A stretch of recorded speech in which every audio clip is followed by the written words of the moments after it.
Hey everyone, Kuro the Artist here, and welcome back to another Ben 10 breakdown. Throughout these breakdowns, I've been talking about here and there how Alien Force Season 3's original plan was a Cthulhu-style story starring Vilgax, but for a bunch of different reasons, the story was cut. But now that it's been a couple dozen episodes since then, it looks like Cartoon Network gave them another chance. This arc was most likely cut due to the reworking of the tone of the show back then, most notably Ben's personality, and perhaps the new flavor of Alien Force going forward wouldn't have mixed well with a story about demons, dragons, and a war that results in everyone dying at the end. But UA was able to steer the show back to a point where they can try again, giving us the Esoterica, a hybrid reference between the Esoteric Order of Dagon from Cthulhu mythos and Scientology of all things. I'm not sure if mixing in the Scientology angle was part of the original plan, but I'm pretty in favor of it. Both the Flamekeeper Circle and Scientology are a religious charity organization that uses celebrities to endorse their practices of philanthropy, but has a history of incredibly sketchy and sometimes downright criminal practices, and also have been said to secretly believe in an ancient godlike alien that has influenced humanity and will one day return. Growing up, I didn't know a lot about Scientology or Lovecraftian lore for that matter, so I took this story arc at face value and I still had a pretty fun time with it. But now that I'm more educated in these topics, it's almost impossible not to see the parallels. The using technology to help people junk, or maybe the modernizing of hospitals and schools junk. Dagon is back, and he's going to bring us the technology needed to heal the world. We are the authorities on getting people off drugs. We are the authorities on the mind. We are the authorities on improving conditions. So we can bring peace and unite cultures. The new age of mankind is about to begin. He's about to bring a new golden age to all humanity. So it's our responsibility to educate, create the new reality. So let's dive into the introductory episode of the Deuteragonist of the new Forever Knights arc, the Flamekeeper Circle. If this is your first breakdown and you're curious about how my rating system works, there's a detailed description down below, along with a link to all my previous breakdowns, but by all means, watch this video first. I'm sure you'll still enjoy it. But first, I'm very excited to announce that the ink tank is going to be at MomoCon 2023. If any of y'all see my personal Keepin' It Fizzy channel, you'll know I do a lot of events and festivals throughout New England, but this is my first legit con, and it's all the way down in Georgia. I'm really excited to be there. The ink tank gang's going to be there too, and you can come by my booth and receive a live drawing right there on the spot, and I hope we can see you there. Also, if you're a Tier 2 patron, Chapter 5 of the Recalibrated Edition has come out today. You'll be able to see an exclusive preview, give me feedback as you see fit, but if not, the public's gonna see it next week on the 25th, and we'll be one step closer to the motion comic. Also, Ash has been teaching himself to edit and is making small Pokemon videos down below on our second channel. He's still learning the ropes of editing, but honestly, I think he's doing a fantastic job, and if you're a Pokemon fan, this is definitely up your alley. But now, let's jump into the episode. Brian Swinlin gave us the Flamekeeper Circle on October 7th, 2011. Julie convinces Ben to come check out an organization called the Flamekeeper Circle, who wants to recruit her and then Ben for celebrity endorsements for their practices. But Ben is very skeptical about their seemingly benevolent image. It turns out that Ben's suspicions was right, as Vilgax, who survived the events of Alien Force's finale, is posing as Dagon, the Flamekeeper's god, to have them unknowingly do his bidding. We're at the pier. It's actually been a bit, or the carnival, I guess. Actually, is there a difference between the carnival and the pier? I think so. Like, this is where Charmcaster Volcanus and Zombozo are messing with the trio, whereas the pier is out by the docks. Nice little nighttime color palette. A lot of establishing shots though. Like visually I'm liking it, but usually Ben 10 doesn't put this much time into setting the stage, so it's a little bit more noticeable to me. See the hideous creature from the deep. Oh, sorry. Our first look at the Flamekeeper Circle logo on these flyers. This guy must be one of their recruiters. Please, take one. It could change your life. It's not possible. So this guy finds Vilgax by coincidence. I mean, if the Flamekeeper Circle has a lot of followers, it's not that rare of a chance for him to just so happen be at this carnival. I like how they changed the shading on some parts of the sign. I wonder where this guy got this giant tank anyways. Can't be like that easy to obtain. These water pipes look like they're woven into the ground. Maybe this was just here by coincidence and the carny just took a hold of it. Could have been like used for a magician's trick or something. The Esoterica. I'm actually a pretty big fan of them. I think they have a cool costume and pretty interesting powers. I just noticed their Batman spikes on their arm though. We are the Esoterica. We stand here tonight as liberators. Thanks for introducing yourselves. Could be part of their religious procedure, though, to announce their presence and intentions. Could give the impression they're less threatening than they really are. This dude is pretty brave to just come at these guys with a wrench, even without knowing about their abilities. These guys alone seem much more threatening than some dude in a hat. And there's Conduit Edwards with the absolute drip. Can't tell me that robe doesn't look pretty fire, though. It is as I said. So this is that guy from earlier, and their uniform comes off as if it was just clothes, which is an interesting note once we get to the finale. But for right now, we're led to believe that these are just people willingly wearing costumes and having these powers, following and being a part of the cult. He has returned to us. Then this is indeed a most historic day. Time for John DiMaggio to be the villain yet again. Now, first things first, John kills it as a lot of his roles. Volcanus is probably his best excuse to flex his acting ability, but you know, he also had the perfect voice for characters like Greg and Ragnarok. And I love his growling Dagon voice too, but you gotta admit, he's like 1 out of every 3 characters in this show now. And they've gotten specific actors for like some pretty surprising roles without using their usual pool of availability. So, you know, I feel like just for the sake of diversity, Conduit Edwards is a character that would have had a greater advantage if he was not yet again voiced by John DiMaggio. Probably at least make him slightly more memorable. Maybe the actor could bring a certain kind of performance to it, give it its own little flavor. Because he's supposed to be the leader of the Esoterica. He's like Sir George's antithesis of the two societies that are eventually going to go to war, and also Driscoll in a way. And we get a lot of dedication and information on these two, so they feel pretty legit. But honestly, I really have no idea who Conduit Edwards is, aside from his role and his name. The day that marks the return of Dagon. Lot to unpack here. So it seems like the UAF crew is finally getting their chance to do the Cthulhu story that they wanted to do all the way like 3 seasons ago now, back in Alien Force Season 3. With everything that's changed, it's probably not exactly what they wanted. But we see the return of Vilgax's true form, which is noticeably much smaller than the last time it appeared, probably due to battle damage and lack of nutrients. And Dagon was an ancient Syrian god who's had many different depictions, also notable for the Lovecraftian stories surrounding him. There's going to be a lot of parallels between Lovecraftian lore going forward till the end of Ultimate Alien. Oh, and if it wasn't clear, the Carney found Vilgax, started using him as a carnival act, and now all the Esotericans, they think that Vilgax is Dagon, and Vilgax is just gonna roll with it. Flamekeeper's Circle? I can't believe it took so long to convince you guys to come check this out. Immediate skepticism. Lobby's pretty nice, though. This place really makes me feel like I'm making a difference, you know? That's how they rope you in. They trick you by giving you the illusion of power, when all you're really doing is playing into their hand. What do they do for money again? They take donations. So now we're gonna start seeing more parallels between the Flamekeeper Circle, which are the Esotericans, and a bunch of conspiracy religious cults, most notably Scientology. Although Scientology has been argued to be more of a business, so I doubt they're completely funded through donations. These guys approached you at a tennis match? My celebrity can help raise awareness of their organization. Also how Scientology uses a lot of public figures and famous people per se in order to promote their churches and their organization. Guess Julie's gonna be the next Tom Cruise. So you better know it. You better know it. And if you don't, you know, go and learn it, you know? Your celebrity for being ranked 173 in women's tennis? Way to downplay it though, Ben. The fact that she's ranked at all is an accomplishment. I find it strange that his first impulse is to downplay her accomplishments just because Ben doesn't care as much as she does, which tracks for his character. So I'm not faulting the writing for that. It's just, you know, it sucks to see. Or for being the girlfriend of the Ben Tennyson? And then he relates all of her value back to him. I'm ranked 83rd. Oh, and he wasn't even right. And 83rd is top 100? Congrats. You're not famous. Me, on the other hand. Come on, dude. Let her be happy about what she does. Like, this is inappropriate. Ben Tennyson. Honor it is to finally meet you. Although he was right, his celebrity status does play an interest into the Flamekeeper Circle. God, he's pretty massive though. Was this guy like 6'5" at least? This is Conduit Edwards. The wheel, the calendar, metallurgy. Metal what? Metallurgy.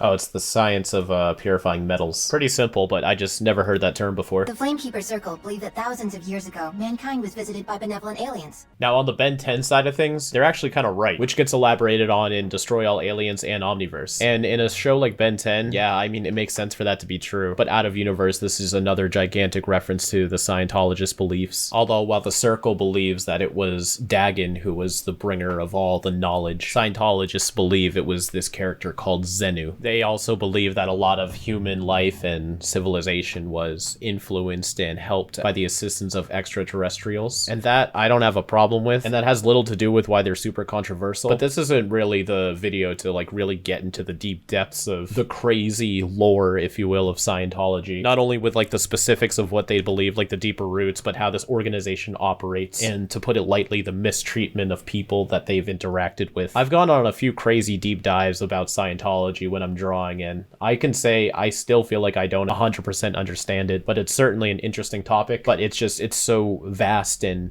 bonkers. Let's just stick to how it relates to Ben 10 with this breakdown. But we're talking about one alien in particular, the Knowledge Bringer. Dagon promised to return to Earth someday. This is a nice little theater they got here, or whatever you'd call this conference room. In the meantime, the Keepers dedicate their resources to using modern technology to help the less fortunate. When you put it that way, at least for the Circle, that does seem pretty noble. It's not like so far they're doing anything malicious. In fact, in the narrative of the episode, you don't even know that the Esoterica and the Flamekeeper Circle are the same people. Things like modernizing schools and medical facilities in underprivileged countries. Yeah, Scientology does a lot of charitable acts like this as well. Makes their image look good and gets them those donations. I can personally assure you he's alive. Well, that's not skeptical. As a conduit, I am privy to secret knowledge. So he's posing as the whole interpreter of the Dagon for the people inside of the Flamekeeper Circle. Although they didn't find the Dagon until recently. So even though now, yes, that is true, I wonder if beforehand, if he even believed it himself, or if he was just pretending, being like, oh yeah, this is the Dagon, I can hear him. Kind of like the other cult that we met in the Big Tick, where they sort of just take this blank slate figure and create their own interpretations of what they say the creature desires for their own benefit. That's pretty cool, though. What's behind this awesome door? That's Conduit's chamber. It's private. Found the dildo cave. I'd love to bring the Ben Tennyson on board with our cause. Did you have to laugh in his face? It was an accident. Sometimes I laugh inappropriately in awkward situations. That's pretty valid, though. I try to keep Ben accountable for a lot of his behavior, but I'm pretty sure we've all been in scenarios where we start laughing uncontrollably. It just happens. Although I do feel like it's justified to be upset about it, because it definitely changes Conduit Edwards' reputation and opinion on Julie and Ben, which is a big thing for Julie, because right now it's important to her. But I mean, I don't really fault Ben for it. In Ben's defense, you're way too smart to be buying into this junk. Oh, Julie did not like that. But Kevin's right, too. Or at least, I feel like it's less about the fact that, you know, the Dagon is real and humanity was influenced by aliens. Because all of that in the Ben 10 world is true. It's just the fact that the Flamekeeper Circle is a sham, and they're definitely not as benevolent as they may seem. Oh, right. Because we've never seen aliens before. I love how she's so mad she just starts parading around. Just doesn't physically know what to do with herself. How many different aliens can you turn into now? 63. Another little example of how much Ben actually cares for his transformations, at least in Ultimate Alien, where he knows the exact number. Say Dagon is real. It still wouldn't be right to use his alien tech to change the planet. Yeah, I guess. They got rules for that stuff. Yeah, we've dabbled into that before, even as far back as the pilot. Those lances are level 5 technology. Planet Earth is only level 2. So only you're allowed to use the alien tech to save the world. Right. Both of their heads are pretty janky in this shot. So only you're allowed to use the alien tech to save the world. Right. Ben's like, I sense I made a mistake of some kind. Look at how she friggin' crab walks away. Honestly, though, I do really side with Ben here this time. Like, Julie's bringing up a lot of valid points, like Ben uses the Ultimatrix to advance society, and at least as far as she knows, the Flamekeeper Circle are doing good and have a record of doing good. But it's not like Ben's wrong either. Like, it really is illegal to advance society beyond their natural course of evolution. The plumbers have straight up said that. And also, yeah, it may have sucked to accidentally laugh at the dude, but Ben was straight up honest. He was like, I laugh sometimes in serious situations, and it's a problem. Usually how this goes down is based on Ben's ignorance and Julie's unwillingness to put up with it. Whereas here, it's kind of the reverse. Julie's the one being pretty hot-headed and not willing to listen to reason, and Ben's trying to talk her down from it. And as we see, he's not the best at that. But now I think it's best if you just leave. All the poses in this scene are like very animated and stylized, but I don't think it really works for the Ultimate Alien art style. Like, look how she shoots up with such intentiveness that it causes her body to recoil, or the big dramatic point and everything. I feel like if you took the boarding style of this scene and gave it to Omniverse, it would probably read much better. Not to say the Ultimate Alien characters can't be a little bit goofy, you know, sometimes it looks pretty funny, but it's just like, I don't think these characters were designed to be posed in such ways. In certain shots, it gives that impression. Her heart's in the right place, but that guy reminds me of a used car salesman. And now we get the reveal that they're the same people. Yeah, I would love one of these outfits. Their mission goes against plumber rules and interstellar law. Wonder what this is. It's probably the energy that he's able to share with all of the esoterica so that they can shoot energy and teleport through dimensions and stuff. You think they really have access to alien tech? It comes off so mystical though, but they talk about it as if it's technology, which I think it is. But that's perhaps the point. Like, it's so alien it seems like magic to us. Love the way this swirl is animated though. It's not just a perfect line. There's some imperfections and misshapenness to it, and it's very gooey. Stolen plumber ship? You guys can handle it without me, right? Such an uninteresting looking building though. Although the actual Scientology building doesn't look that great either. Chameleon. This is our first time seeing Ben use him in the field, but our second appearance of Chameleon, with his debut first being in the episode he was scanned. I don't think he speaks any lines though. I'm still loving his intangibility effect. Now he slithers around. You know, they're keeping up with that distortion effect when you're looking through his body. I mean, if you think about it, it'd be much easier to just fly up to the top of the building and phase in as Big Chill. But I'm loving the diversity of the aliens, even though, like, this is probably like Chameleon's only significant appearance, like, ever. I think he shows up like one more time, so milk it while you can. But in universe, as for efficiency, yeah, go with Big Chill.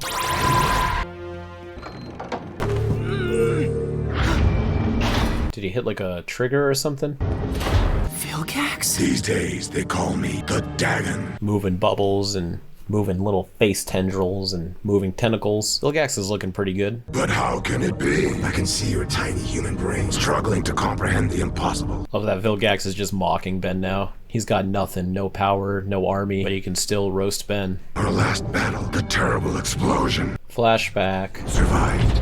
So I think this is a somewhat common error, but you see the explosion happen in the air, which, by the way, it's that stock explosion again that we see every now and then. But in the final battle, part 2, Vilgax's ship blew up under the ocean. Too weak to revert to my normal form, I eventually washed up on shore. So that's probably why he never did this big, giant mambo monster thing before, because it takes so much out of him to use this form. Even though it's like his true form, though. Now you face the true form of Vilgax! But he calls his regular thing the normal form. Too weak to revert to my normal form. I guess, you know, normal form and true form are slightly different, and with his true form needing water and like massive amounts of nutrients, I guess his normal form is a better one to be. So just some sketchy dude walks up on the beach, finds him, he gets sold to the carny. I like how they transition between scenes with the blink. The indignity of my situation, it did provide me with time to regain my strength. Vilgax is crashing for a bit. He's like, I've done the whole pod regeneration thing before. Guess it's back to square one. Recently, I was liberated by this collection of buffoons. And this Dagon they're so obsessed with just happens to be some kind of space squid too. The tones on Ben make me think he was like selectively colored this way, rather than being colored with his normal colors with a green filter put on. A most fortuitous coincidence. Why they just acquired for me a Class 7 interstellar ship. Vilgax can just order them around now and they'll listen. He was the one who stole that plumber ship, which means the esoterica are powerful enough to successfully combat and rob the plumbers, or at least the amount of crew that's on a ship, which is like 2. But the plumbers, if you think about it, are kind of suffering what the knights are going through. It seems like they're so easy to be taken down now, despite being like the highest grade of law enforcement in the universe, and all the training they go through, all the rules they have, all the time they put into making their recruits like ready to go soldiers. The plumbers get their asses kicked a lot lately. Instead, I will find Siphon. I love how step 1 is find Siphon. Vilgax can't do nothing without his boy. And return home to rule my empire. Just kill him, Ben. If you're willing to kill Driscoll, you should have put down Vilgax long ago. Empire fell after everybody heard you were dead. Vilgaxia just went into shambles. They didn't, like, get a second leader. Damn, sounds like they actually did need Vilgax. My empire will rise again. 10 is drawn pretty weird in this shot. Guards! Do they really not have like any cameras on Vilgax right now though? Like Vilgax just admitted he's faking all of this, and he's like, I'm planning on tricking them and escaping to my home world. I am not the Dagon. And he never gets caught. There's no one even here right now. There should be people guarding him 24/7. The Flamekeeper Circle is so unorganized. Like, where were these guys this whole time? So that happens off screen. We haven't quite seen their dimension shifting powers yet. This guy is not Dagon.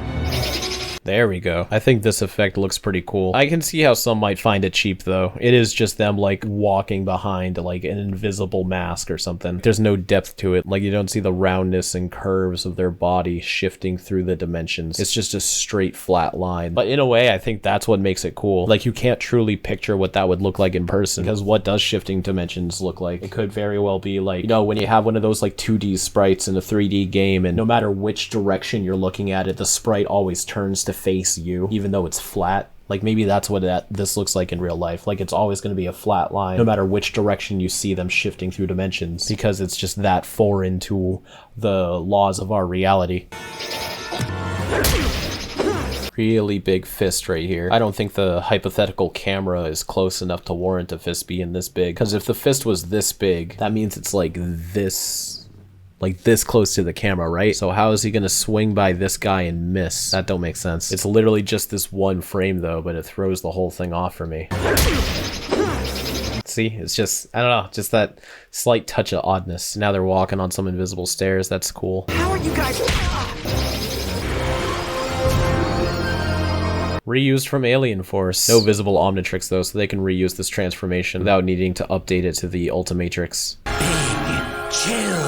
The bottom flaps of Big Chill's wings look very different. And the shape of his hood too. Is this episode animated by like a different studio or something? It feels very visibly different than a lot of Ben 10. Kind of like what was that other one? Like Goodbye and Good Riddance in the classic series. That episode just like, it looked fine, but it just slightly felt like different from the normal art standard of the classic series. And I'm getting that vibe with this episode with Ultimate Alien.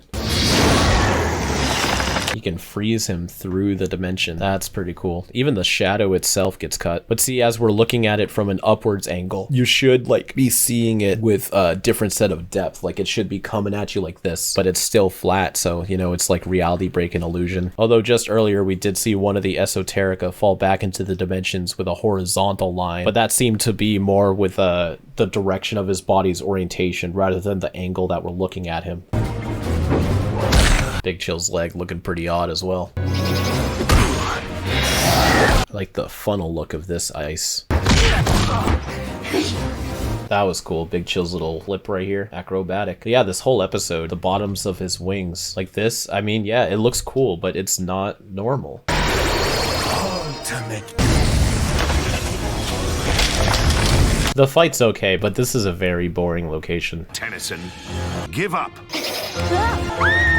His eyes. Actually, I really like how these eyes are drawn. That's really neat. All right, you win. His mouth is moving too. I really wish I'd been keeping like as much of a track record on the animation studios as I do with like voice actors and writers, because I really want to know like, why does this episode look so different? Was this done by different people than regular? Ooh, Big Chill still had his Ultimatrix symbol. Probably because they just traced over the Ultimate one for reference and left it there. But they did at least have him go back to base form first, though. I'll give him credit for that. He wasn't really going to hurt me. Oh, what? I forgot about this part. She wasn't my hostage. She was my accomplice. So Julie was willing to manipulate Ben for the Flamekeeper Circle's benefits. That shows you how deep this cult is starting to become. Now Ben's starting to see the dangers of the Circle, not just through power or the relationship of Vilgax, but the influence it has on their followers. You are fighting on the wrong side here. Using alien technology to accelerate a planet's natural development, it'll bring disaster. It's happened before. Why do you think the plumbers have those laws? So that makes these laws have a much deeper meaning. They have them because entire planets allegedly all destroyed their home worlds by taking influence from other cultures. So now they're like, you guys all need to stay within your own realm of developments. That isn't Dagon. His name is Vilgax. You're telling the truth? That ship isn't going anywhere without its pulse core. He brought it all this way just so they could watch it get destroyed. I'm surprised Kevin didn't try to sell that. Ben opened a communications link so we could hear your plans. Alright, well then, with that communication link, is that recorded? Can they now use that recording and show all the rest of the Flamekeeper Circle, thus denouncing Vilgax's ruse as the Dagon? Now they all just seem like a bunch of idiots for still believing Vilgax. Because when they were just worshipping Dagon, they were onto something. But now it's like they're believing Vilgax is Dagon. That's foolish. That's on them. Also, I wonder which part of the water pipe that Kevin's going to pull. Yeah, Karate Gwen. Oh, that's neat. The kick is coming up from the floor. through the dimension. I wonder how the Esoterica have to plan that out. Do you think he really has to like put himself upside down in the other dimension? Or when he's standing, can he just like step his foot down and then it comes up upside down in this dimension? You could have been one of us. An idiot. The world needs saving, all right, from creeps like you. Wow, those tentacles are long. Maybe Vilgax is starting to grow back to his full form again. Destroy Ben Tennyson! This Ultimatrix looks like it's going through something right here. Will Echo get his own transformation sequence? Cast your vote now. No! That's one way to handle it. I never like when all the Echoes recombine just through the Omnitrix flash. Like in this shot, one of them's like all the way over here. How's this guy getting back into the Omnitrix? I'll be keeping an eye on you. But you can't bust through the door, phase through, turn into Way Big and rip off the roof, turn into Spider Monkey and elude to the other side of the wall and turn into Humongosaur and punch through it. Like a door closed, man. You don't have to just give up right here. Better keep your nose clean. Or we'll be back. Y'all should be back right now. Just open up the door again. Break it down. I was wrong about Vilgax. I'm sorry, but this is like one of UA's worst backgrounds ever. I apologize if I've been pretty hard on the UA art style lately, but for one, it just genuinely is my thoughts. Like, it really did look much better than this at one point, and this episode isn't doing it any favors. And for two, you know, I love UA, but I can't be biased. And while Omniverse will be a breath of fresh air in terms of backgrounds, I got some critiques of my own on some of the art style choices there too. We could all argue about it some more over dinner. This cage is much bigger than the one that Carney had, and it's still the same kind though. Where are people getting these cages? What if Tennyson is telling the truth about Dagon? A non-believer? Wow, Ben's actually getting through to him. We are the Flamekeeper's circle. We do not doubt. So his solution is just shut up and believe it. That's it. Just like don't ask questions. But you know, every religion is guilty of that. You know, I felt like I liked this episode slightly more than I do now whenever I first watched it, but it was probably just the hype of the Esoterica. Like, I genuinely think they're really cool. And I also like how they're also present in the story. That just so happens to intertwine with the Knights' story as well, but we'll get to that. But for the plot of this episode, I'm only gonna give it a 3. I like that we're continuing the Vilgax storyline, but in an unexpected way. The whole idea of fusing Lovecraftian mythology with Scientology, I wouldn't say is like an obvious choice, but they do blend together pretty well. And while I wouldn't say it's just as simple as mixing those two together and you get the Flamekeeper circle, you know, there is the Ben 10 spin on it. It's still nice to see those influences represented in Ben 10 and also executed pretty well. But on the other hand, this episode's pretty slow paced, takes a bit to get going, and while I'm not saying we gotta have some ground pound and alien action, it is a lot of the same. Like, I think Ben and Julie have the same argument like 3 different times in this episode, and you know, there's not great sets, there's barely any background music sometimes, it's just feels a little bit dull. I do think Julie was more at fault than Ben this time around and was a little bit more irrational, but at the same time, more of the same wouldn't be that great either. We're starting to see other flaws in their relationship aside from just putting it all on Ben. And the second that Ben told Julie that it was Vilgax, she believed him too. Like, she's not that gullible. Although it was interesting to see her try to manipulate Ben by pretending to be a hostage. But this at least proves to both her and Ben that regardless of the Vilgax Dagon situation, they do have access to alien technology. They are phasing through dimensions and having a whole cult worshipping this mystical being and whatnot. Actually, is Dagon more magic or more alien? I guess both, but Conduit Edwards, he's like, he's a necessary character. Like, I feel like they need a top dog to be the mouthpiece for the motives of the Flamekeeper Circle, and I don't really know what I would do different with him either. I don't have any suggestions for improvement here, so it feels kind of indolent to be like, oh, I don't like how you did this character, but I don't know how I would fix it. But it's kind of true with this. Like, I really don't know how you would improve Conduit Edwards' character, at least not to the degree of like absurdity. I wouldn't say just give him more backstory, involve him more in the plot,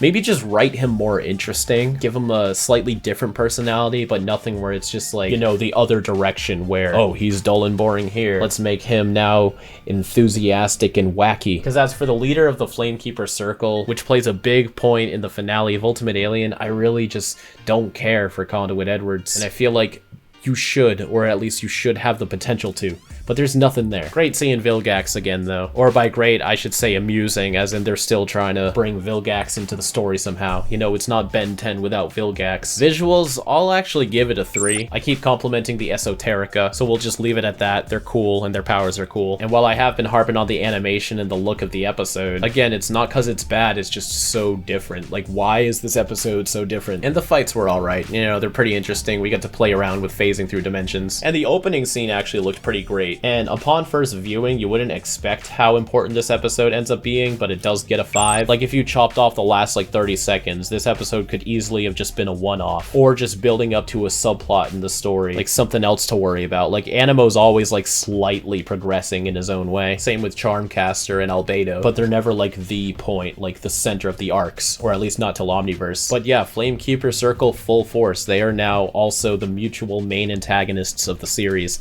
and this episode sets that up. Entertaining though, I'm only gonna have to give it a 2. It's hard to feel it this time around. And similar to last episode, it was bogged down by a lot of necessary setup, which you can't really fault the episode for. But unlike the last episode, this one just even had less to grasp onto. The last one still had, like, you know, the return of all of the knights, which was cool. The climactic ending, which led to the infamous Ben speech. The revelation of who this mysterious old man is and what his plans are, or at least the broad strokes of it. Whereas here, it's kind of like Julie gets tricked by a cult, who is also getting tricked by Vilgax, and as long as you understand that, we can move on. I wish it did better, but we still got a little bit of Season 3 left to go through, so let's move on to the final thoughts. So I don't have much to say about this episode, as it's mostly set up for what's to come, but I did find out that this episode was actually animated by a studio that's very familiar with the Ben 10 franchise. I still feel like there's validity to the things I've said. This episode genuinely does look slightly different. Maybe the studio is the same, but the employees themselves, you know, there could be some newbies on board. I don't know what it is, but I figured I'd give credit where credit's due. Also, I was incorrect in the last breakdown where I said the voice actor for Sir George has died. I misread the information, and it was in fact his spouse that died in 2011, not himself. Anyways, let's go over last week's poll. It seems like at least 59% of y'all did in fact like the new upgraded armor for the Forever Knights. I think some people were confused, in which I was asking which version of the Knights you liked better, where I tried to clarify that I was just asking if you liked these uniforms in general, as I personally also like the original Knights armor more as well, but I don't really dislike the new armor either. For this poll, it's going to be pretty similar to the last one. How do you feel about the esoterica? Let me know what you think in the community tab when this video goes live. I hope you all have a fantastic rest of your weekend. And as always, keep it fizzy.